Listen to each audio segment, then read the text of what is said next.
자기가 하느님의 자녀이며 아버지가 가지고 계신 모든 것을 가지고 있다고 선언한 사람이 많습니다. 그러나 다음 발걸음을 떼어놓는 용기를 가지고 자신을 하느님으로, 즉 하느님의 존재 전체와 하나인 존재로 보기 전에는 아버지께서 가지고 계신 모든 것을 가지고 있다는 선언은 사실이 되지 않습니다. 자신을 하느님으로 보아야만 자신이 하느님의 아들이며 아버지가 가지고 계신 모든 것을 가지고 있다는 선언이 진실이 되는 것입니다. 제한된 육체적인 사고를 하는 사람이 그리스도의 출현을 보게 될 때 육체보다 훨씬 더 미묘한 몸이 빛을 발하는 것을 보게 됩니다. 이렇게 내면의 그리스도를 밖으로 투사하는 자는 육체적인 자아가 보는 것보다 훨씬 더 확장된 비전을 명료하게 볼 수 있습니다. 그에게는 자신이 보고 있는 육체보다 훨씬 더 높게 진동하고 있는 또 다른 몸이 보입니다. 그러면 그는 두 개의 몸이 있는 줄 여기고 높이 진동하고 있는 몸을 자기와는 별개인 그리스도의 몸이라고 생각합니다. 그러나 자신이 그리스도라는 것을 믿지 않기 때문에 둘로 보이는 것이지 실제로 두 몸이 존재하는 것은 아닙니다. 자신이 그리스도라고 선언하고 그것을 사실로 받아들이면 그 순간 두 몸은 하나로 융합되어 그리스도가 됩니다. 그리스도는 이때 비로소 당당하게 나타납니다. 여기서 한 걸음 더 나아가 하느님의 그리스도가 나타났다고 선언하면 그 순간 자신이 하느님의 그리스도가 되는 것입니다. 그러면 하느님의 아들인 그는 아버지 하느님과 하나가 되어 아버지께로 곧장 나아갈 수 있습니다. 그러나 여기서 멈추어서는 안 됩니다. 육체적인 생각으로 말미암는 모든 두려움과 제약을 말끔히 지워버리는 중대한 결단이 있어야만 하기 때문입니다. 이 결단을 통과하여 만물의 근원이신 아버지 하느님께 나아가 과거의 일이나 미신적인 사고 또는 인간이 만든 교리를 두려워함 없이 자신이 하느님이며 하느님과 완전히 녹아서 하나된 존재라는 것을 분명히 깨닫고 그 사실을 선언해야 합니다. 자신이 신적인 사랑, 신적인 지혜, 신적인 지성이라는 사실을 선언해야 합니다. 또 자신이 실체이며 아버지 하느님의 모든 속성을 지닌 존재이고 우주의 근원이자 원리라는 사실을 선언해야 합니다. 그러나 하느님을 나타내는 자는 겸손해야만 합니다. 하느님의 본질과 속성은 겸손한 자를 통해 세상으로 흘러나갑니다. 겸손한 자에게는 불가능한 일이 없으며 겸손한 자를 통해서만 하느님을 나타낼 수 있습니다. 여러분 자신과 하느님을 융합시키면 아무것도 이루지 못할 것이 없게 됩니다. 하느님과 하나로 융합되면 아버지가 가지고 계신 모든 것을 가지게 될 뿐 아니라 아버지와 동일한 존재가 됩니다. 그때 여러분은 인간, 그리스도, 하느님이 셋이 하나로 존재하는 삼위일체적 존재가 됩니다. 여러분 속에는 창조 행위의 주체인 우주적인 영, 즉 하느님의 거룩한 영이 거합니다. 여러분이 이러한 사실을 받아들이면 이미 먼저 받아들인 다른 사람들과 마찬가지로 예수라는 한 개인이 아니라 그리스도라는 우주적인 이름의 능력을 찬양하게 될 것입니다. 천사들도 만유의 주 그리스도께 면류관과 왕관을 바치며 엎드려 절합니다. 여러분은 한 개인 예수에게가 아니라 우주적인 그리스도께 왕관을 씌워야 합니다. 그리스도야말로 가장 장엄한 왕의 면류관을 받기에 합당합니다. 승리의 그리스도에게는 가장 크고 가장 신성한 왕관이 씌워져야 합니다. 여러분은 원하는 자는 누구나 나와서 승리의 그리스도가 될 수 있다는 것을 깨닫고 원하는 자는 누구나 나올 수 있게 해야 합니다. 여러분은 여러분 자신이 하느님임을 알고 하느님이라는 말을 사용하십시오. 하느님은 여러분이 나타내는 대로 나타납니다.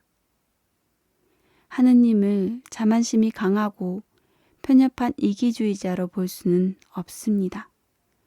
그렇다면 하느님의 형상과 모양이자 신적인 인간인 그리스도 또한 자만심이 강한 편협한 이기주의자일 수 없습니다.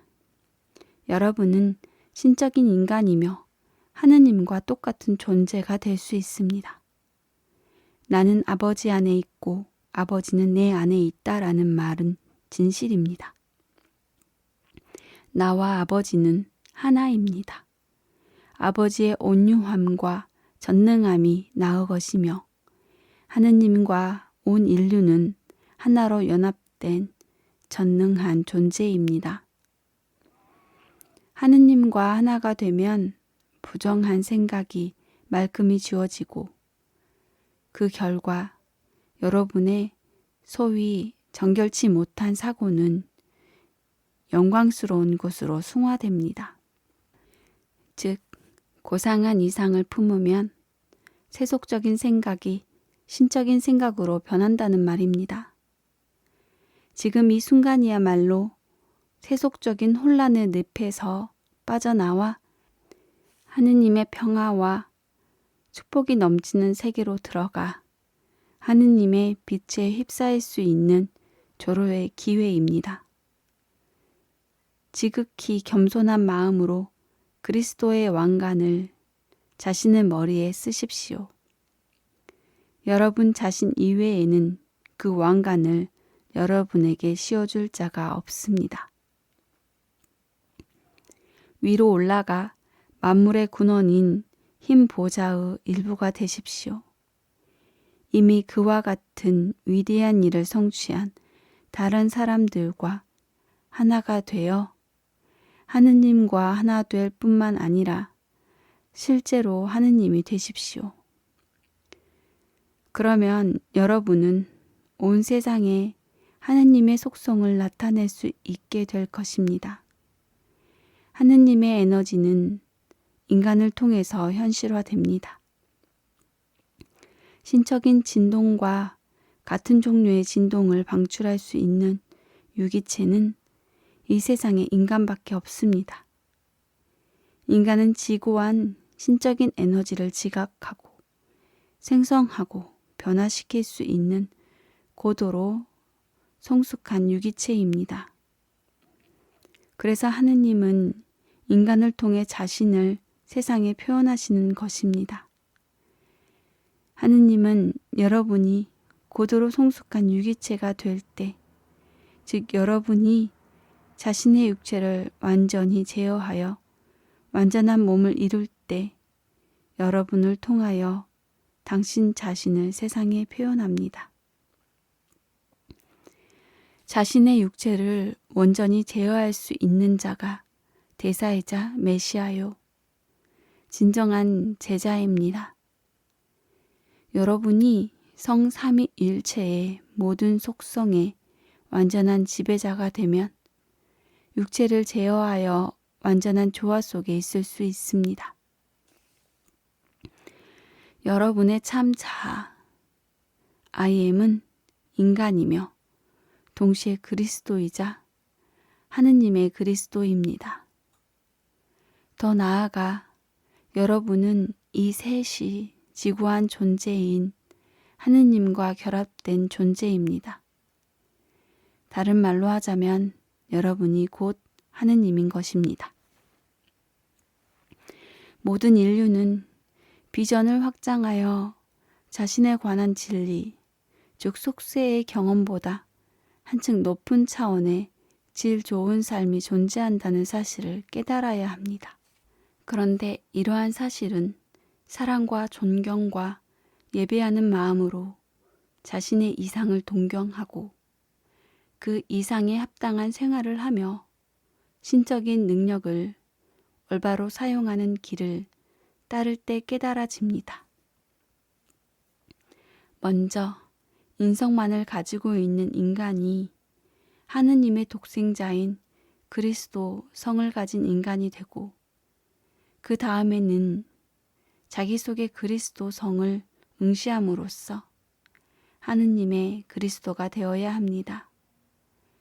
여기서 만물의 근원인 아버지 하느님께 나아가기 위해서는 그리스도 성을 가진 인간과 하나님의 그리스도가 하나로 결합되어야만 합니다.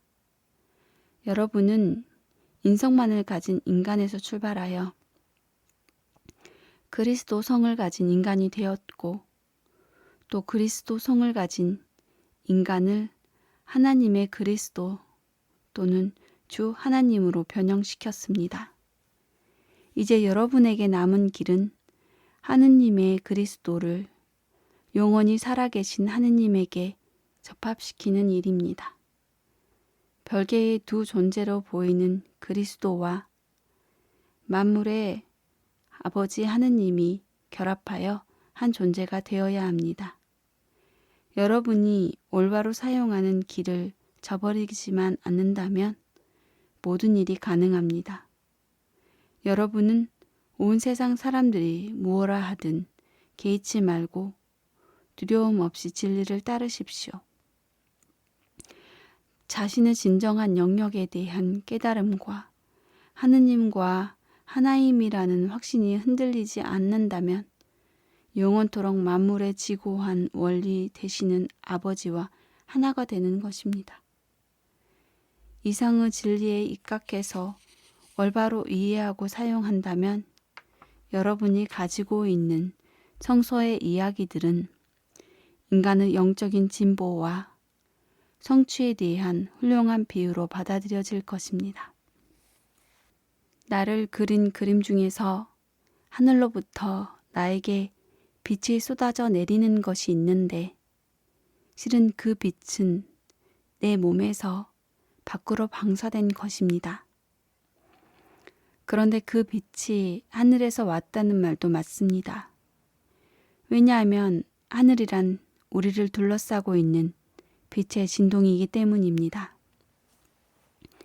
그러므로 내 몸의 내부가 하늘의 중심 또는 출발점이 되고 천상의 빛은 나에게서 방출되어 가는 것입니다.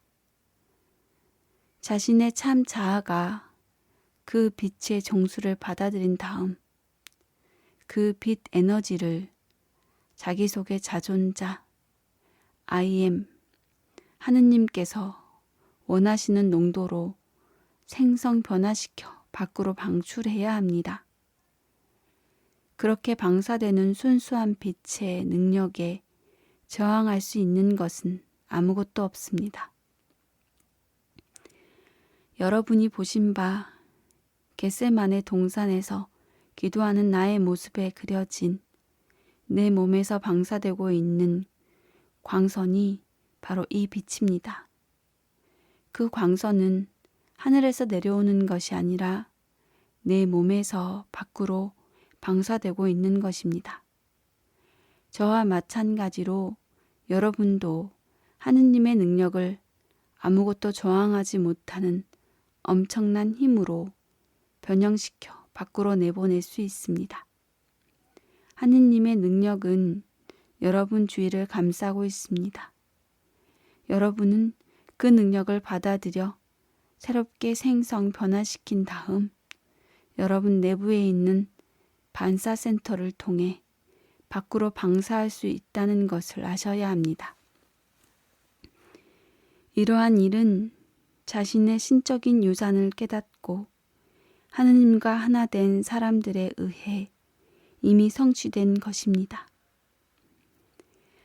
사실 이러한 일을 성취하는 것이야말로 온 인류가 지향하는 신성하고도 분명한 목표라고 할 수 있습니다. 인류가 이 치료하는 빛에 가까워질수록 부조화는 점점 더 빨리 사라지게 될 것입니다.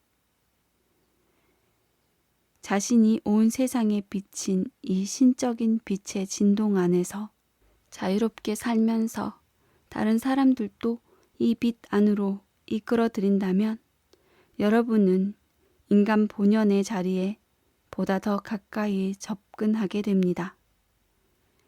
그때 여러분은 신적인 참 자아가 온 세상의 빛이라는 사실을 깨닫게 될 것입니다.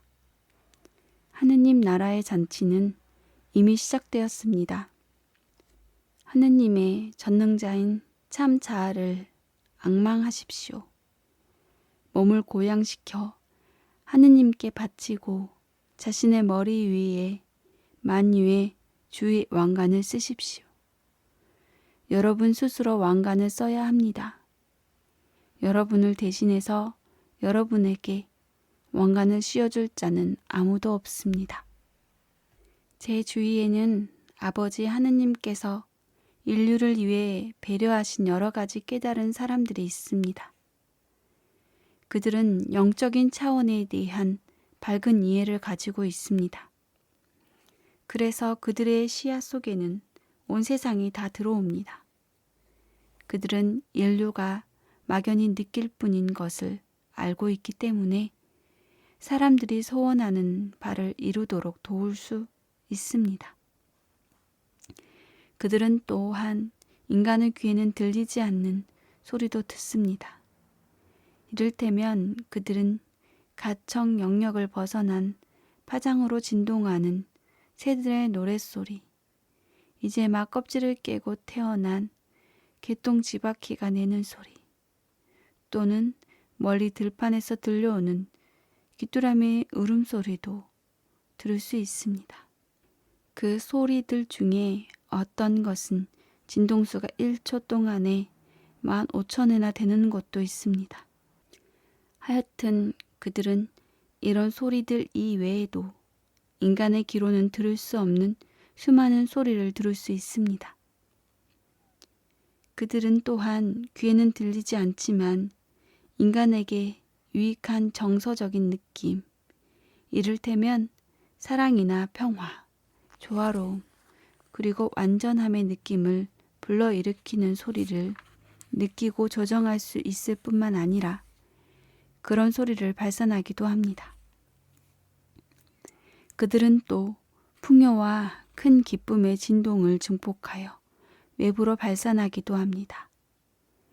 그들이 발산하는 그러한 진동은 온 인류를 감싸며 관통해 지나갑니다. 그러므로 원하는 자는 누구라도 그러한 진동을 받아들여 자기 것으로 삼을 수 있습니다. 이러한 일이 실제로 일어나고 있다는 사실을 안다면 모든 사람이 그러한 진동을 증폭하여 발산하는 일에 동참하게 되겠지요. 그리고 그렇게만 된다면 인류가 바라고 필요로 하는 모든 것들이 구체적인 형태를 띠고 나타나게 되겠지요. 즉 소원이 성취된다는 말입니다. 어떤 소원에서 비롯되는 진동이 일단 활동을 시작하여 진동하기 시작하면 아무도 그 진동을 멈추게 하지 못합니다. 이렇게 해서 인간들이 바라는 온전한 소원은 모두 실제적인 형태로 구체화되어 나타나는 것입니다. 창조적이고 무제한적인 우주, 즉 활동하고 있는 하느님의 광대한 바다는 수정처럼 맑고 투명합니다. 그러나 그 바다는 진동하는 에너지로 충만하게 차 있습니다. 그리고 끊임없이 에너지를 발산하고 있습니다. 이 우주적 에너지의 바다는 진동에 반응하여 언제라도 구체적인 형태로 응축될 준비를 갖추고 있으며 진료들이 조화로운 관계를 유지하며 녹아있는 수용액처럼 존재하고 있다고 알려져 있습니다. 그러므로 전체와 주고받는 인간의 상념을 통해 적절한 진동이 시작되면 우주적 에너지의 바다에 녹아있는 진료들이 응축하여 소원하는 것이 구체적인 형태를 띠고 생성되어 나오는 것입니다. 이것들은 절대적인 법칙입니다. 일단 진동이 시작되면 그 진동에 상응하는 형태가 구체화되는 것은 아무도 막을 수 없는 것이지요. 하나의 오르간이 매우 낮은 저음으로 연주된다 합시다. 먼저 귀에 안 들리도록 더 낮은 음으로 연주해 봅시다. 우리가 경험한 소리의 감정 또는 정서는 여전히 어른거립니다. 그렇지 않습니까? 귀로는 들을 수 없지만 사실 진동은 계속되고 있는 것입니다. 이번에는 음정을 높여 더 이상 귀로 들을 수 없을 때까지 높여봅시다. 느낌은 여전히 남습니다. 우리 귀에는 들리지 않지만 고음의 진동은 계속되고 있는 것입니다. 우리는 육체적인 귀로는 들을 수 없는 음역에서 울리는 소리라 할지라도 그 진동의 영향력은 결코 사라지지 않는다는 사실을 알게 됩니다. 이렇게 육체를 초월한 영역을 우리는 영이라고 부릅니다. 육체의 통제력이 한계에 달할 때 영이 통제를 시작합니다. 영은 육체보다 훨씬 더 넓은 영역에서 진동하며 상념의 진동에 훨씬 더 민감하게 영향을 끼칩니다. 그것은 상념이 영과 밀접하게 결합하여 작용하기 때문입니다. 따라서 영의 통제는 육체의 통제보다 훨씬 더 명료하고 확실합니다. 물질은 몸에 속박되어 있어서 몸 밖으로 확장되어 갈 수 없습니다. 몸의 활동은 물질적인 육체에 영향을 끼칩니다. 그러나 물질적인 육체가 몸의 활동을 제한하지는 못합니다. 몸의 활동에 영향을 끼치고 제한하는 것은 영입니다. 우리가 영을 이렇게 정의한다면 우리는 육이 아니라 영입니다. 물질적인 몸은 우리의 참 존재인 영의 제한을 받는 것이지요. 영은 육체를 이루는 모든 원자들 속에 침투해 있습니다. 뿐만 아니라 고체든 기체든 모든 진료의 가장 미세한 부분까지 침투해 있습니다.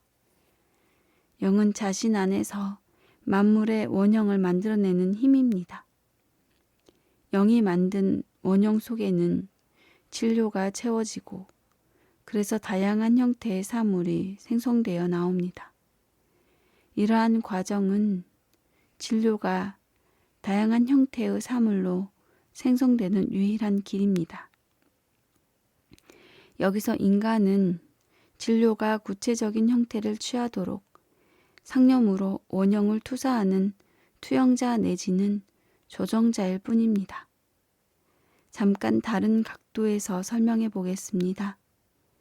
여러분은 지금 우리들의 우주의 중심인 태양이 찬란한 광채를 발하며 지평선 위로 떠올라 새로운 시대의 새날이 밝아오고 있는 광경을 바라보고 계십니다. 이제 새로운 부활절이 시작되고 있는 것입니다.